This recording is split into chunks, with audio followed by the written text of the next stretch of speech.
decisions were made. USGA, R&A. Reports have that next week a rollback will be announced. We've been going through this for seemingly ever. Earlier this year, there was a proposal, or at least the idea, of bifurcation to different sets of golf balls for touring pros, and one for them, one for everyone else. That was just not received very well. Not by me. I thought that was a great idea, but by those who actually matter. And with this announcement next week seemingly coming, Rory McIlroy was tweeting. Now, KP, it's caught my attention. Rory McIlroy doesn't tweet. Right? Rory McIlroy retweets his sponsor stuff, his very highly produced video content.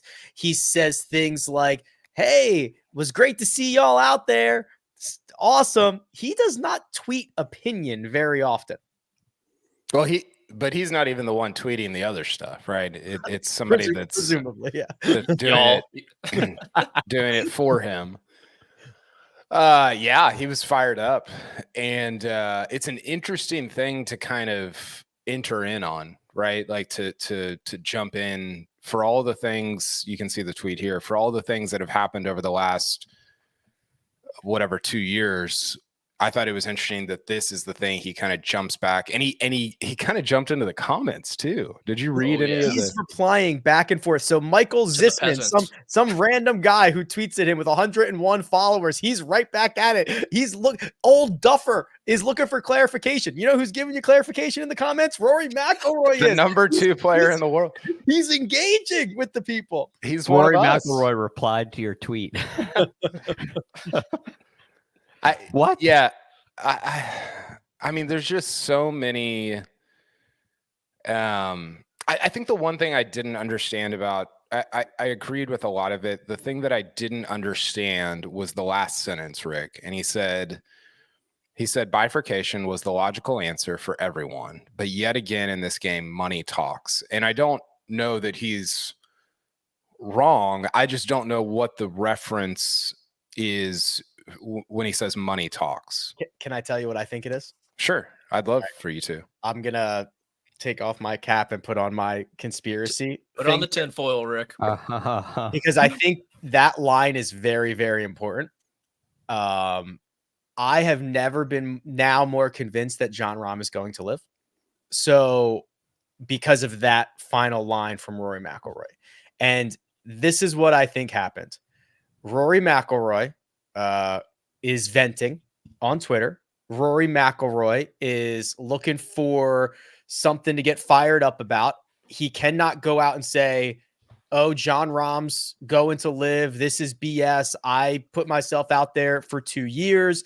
And it all comes back to, yet again in this game, money talks. And I think that he is using the rollback and lack of bifurcation as a way to mix it up and remind everyone that yet again in this game, money talks. And I think it is stemming from Jon Rahm going to live. That's interesting. A Trojan horse, so to speak. But that could be the case, obviously. But what is the money in this instant, like as it relates to this specific topic? Like I believe it is. I believe in this topic, it is the manufacturers not wanting to spend millions of dollars on research and development for a new rolled back golf ball that they cannot sell to the general public. So like not want, like the preference for the OEMs would be to have it be uniform. Like if you ranked the preference for the OEMs, it would be don't roll it back uniformly, roll it back uniformly, and bifurcation. Correct. Yeah. And so if they can't have the first one, then they would pick the second one over the third one. Is that right? Yeah, that's fair. Yeah, that's where partly where the bottom lines come from, but they also come from the PGA, not just of America, but PGAs worldwide, not the PGA Tour, right? These are the quote unquote governing bodies that run all of the club professionals around the world. And they put together a really strong report in the and during the comments period to the USGA, asking not only to not do bifurcation, but to not do anything because of conflicting data. They said this data that you're making your claims on is potentially wrong because we have some data that's conflicting, and a lot of our research tells a different story. So please, at least wait. At the very least, wait. They were very respectful. Who was that from, Craig? The PGA of Americas worldwide. Okay. Like the coalition of PGAs around the world. Gotcha. And they were not against bifurcation. They were against rolling it back in general. And you think about who they represent the clubs around the entire world. So every golf course around the world, which the crazy thing to me is this rollback is for the clubs around the world so they can be more sustainable. The clubs around the world who are represented by their PGA club professionals say, hey, things are great. Don't mess with it. And your data is incorrect. So please wait. And we can come together and work together and try to figure out more correct data and make a better decision. But to go on the decision you're making, to go on the data you have right now is a really poor decision. And they just do it anyway. So that's part of the frustration as well. What is the purpose of the who are you listening to in the comment period? It's difficult to reconcile some of those comments, Patrick, because you hear things like, oh, it's only going to be 10 or 15 yards. It's not going to be that big of a deal. But then you also hear it's going to be a massive deal. We can now play St. Andrews for the next 300 years. Which one is it? Can I tell you the truth about this whole thing? One, I'm pretty jazzed up they didn't do bifurcation because that's a really hard word to pronounce for me. It is. It took me a really long time to get it right. Two, I honestly don't really care. I know I'm supposed to have an opinion on everything, but look, on one side of the aisle, you got people hooting and hollering about sustainability. They're protecting the old golf courses like St. Andrews, right? They're the guardians of golf, the real historians and purists. They sound like Al Gore in 2000 pretty much. And then on the other side of the aisle, you got the people who are like, oh, if they take my golf ball, what's next? Are they going to take my driver? Are the governing bodies going to knock down my door and take my liberties, all my rights? And yeah, like you said, it's 10, 15 yards. The average Joe, one, they're playing golf balls that aren't appropriate for their swing speeds, or they find in ponds, lakes, trees, all scuffed up, or even worse, the refurbished Titleist. They love to buy those because they're a little cheaper. And so at the end of the day, one, I don't think they're really gonna notice the difference between 240 and 230 yards. And two, they're not gonna really notice Rory McIlroy hitting the ball 330 or 315.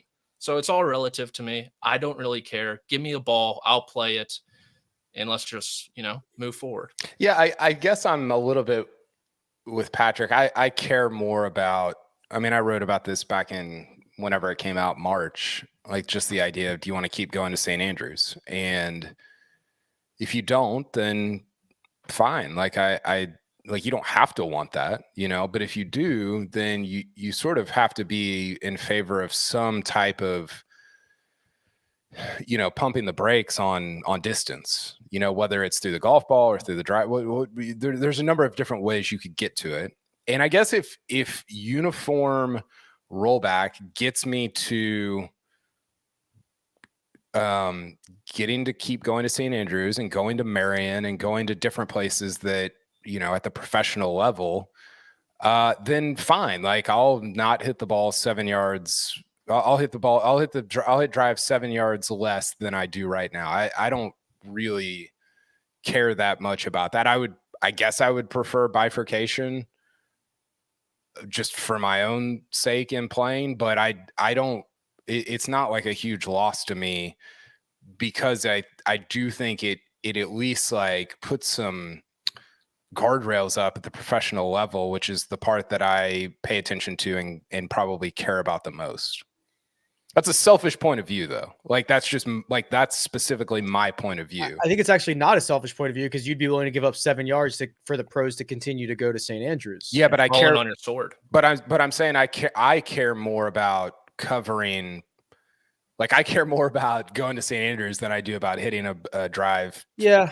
280 versus 273 or whatever. There's a lot of it that bothers me. I was just in favor of keeping everything the same. Then I would have preferred bifurcation. The full rollback, I think, is my third option. The thing, really, yeah. So a couple things. The thing for me is, you know who has been losing constantly for the last 2 years? Just average golf fans, just like average normal golf fans. 2020 was an absolute boom for golf, and we have just ruined it by ruining the professional game. And now we're coming for the amateur recreation game too.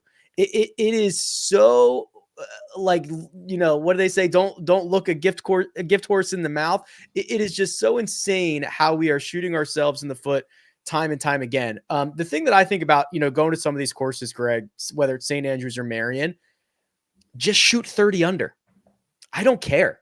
Right. I mean, the NFL has shattered records through passing. The NBA has shattered records with a new style of play that is 3-pointers based and efficiency based. Just shatter records. I don't care. It does not offend me if we are going to go destroy St. Andrews.